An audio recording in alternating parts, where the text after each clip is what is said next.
maayirka degmada Burco Maxamed Yuusuf Cabdiraxmaan Muraad ayaa saaka si rasmi ah xadhiga uga jaray sariibad cusub oo laga hirgeliyay xaafadda Seylada ee ka tirsan magaalada Burco. Kawaankan ay hirgelisay shirkadda Sakeko munaasabad kooban oo xadhiga lagaga jirayay ayaa ka qabsatay gudaha sariibadaasi. ugu horeynba waxaa halkaasi ka hadlay mas'uuliyiinta shirkadda Sakeko oo ah shirkadii gacanta ku haysay dhismaha sariibadani cusub, kuwaasoo ka warbixiyay kawaanku inta qaybood uu ka koobnaan doono. una shaqeynay degmada Burco ilaalinta iyo kormeerka shaqada ka socota degmada suuqan Maxamed Cali market oo loogu talagalay dadweynaha xaafadda Maxamed Cali iyo agaarkeeguna ka faa'iideystaan adeego.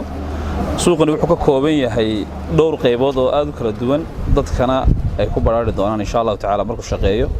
wuxuu ka kooban yahay suuqan qaybtii hilibka, qaybtii khudaarta, qaybtii caanaha, qaybtii kabatolaha oo kabayo waxaas lagu talay, qaybtii tumaalada iyo maradii kala duwanaa day tukaana noqotay, haday bacadlayaal iyo dawaarlayaal iyo waxa ay noqotay insha Allah taala. maanta oo ay tahay 29 bishii 7 annagoo shirkadii dhistay suuqa Seylada oo kamid ahaa mashaariicii GBLG-da shaqadii oo aan dhamaynay waxaan ku wareejinaynaa maamulka dawladda hoose ee degmada Burco.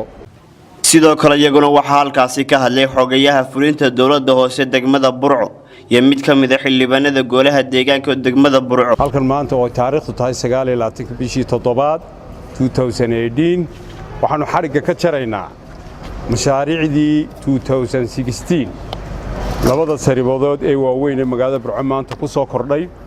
sariibada tan waxay ku taalaa Seylada Burco xaafadda Maxamed Cali. sariibada labaadna waxay ku taalaa xiriidhigtii hore ee magaalada Burco way socotaa iyadana dhismaheedii. waxay maanta sariibada tan nasiib aan ugu yeelatay inaan halkan xariga kaga jaro oo wax weyn oo waxtar weyn ugu soo kordhay magaalada Burco ah 16 bakhaar ama qol, laba hangar oo waaweyn oo midna yahay kii hilibka midna yahay kii khudaarta iyo caanaha. waxaanu joognaa kawaankii cusbaa ee Seylada kaasoo la dhammaystiray dhismihiisii oo aanu la wareegayno. qolada dhammaystirtay way mahadsantahay. ugu dambeyntii isaguna waxaa halkaasi ka hadlay duqa degmada Burco Maxamed Yuusuf Cabdiraxmaan Muraad oo u mahad celiyay shirkadda Sakeko ah shirkadii gacanta ku haysay kawaankani cusub. suuqan dhammaystirkiisii iyo xadhiga jarkiisii maanta inagu simay. suuqan waxaan is leenahay ha ka faa'iideysteen dadka ku nool xaafadda Maxamed Cali siiba qaybta Seylada iyo agaarkeeda.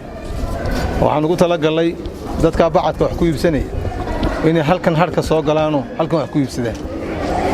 ogolaanna mayno qof dambe markaan halkan imka sameynay bacadkan wax ku iibiyo la ogolaan maayo. waa inay gudaha soo galaan halkan wax ku iibiyaan. waana u qaybin doonaa haddii Ilaahay laga helo subxaanahu wa ta'aala si cadaalad oo hufan waan ugu qaybin doonaa. waxaanu aad iyo aad ugu mahadnaqaynaa shirkadda Sakeko oo qorshahan qandaraaskeedii aanu siinay oo si fiicanna u dhammaystirtay. laba garoon oo kale kubadda lagu ciyaarana hadday gacanta ku hayaan degmada Burco leed. ayagana waxaan rajaynayaa inay si degdeg ay u dhammaystiri doonaan. waa garoonka Maxamed Cali iyo garoonka Balliga Cas.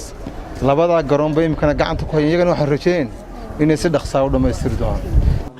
isku soo wada duuba waxaa sariibadani cusub si rasmi ah xadhiga uga jaray maayirka degmada Burco Maxamed Yuusuf Cabdiraxmaan Muraad.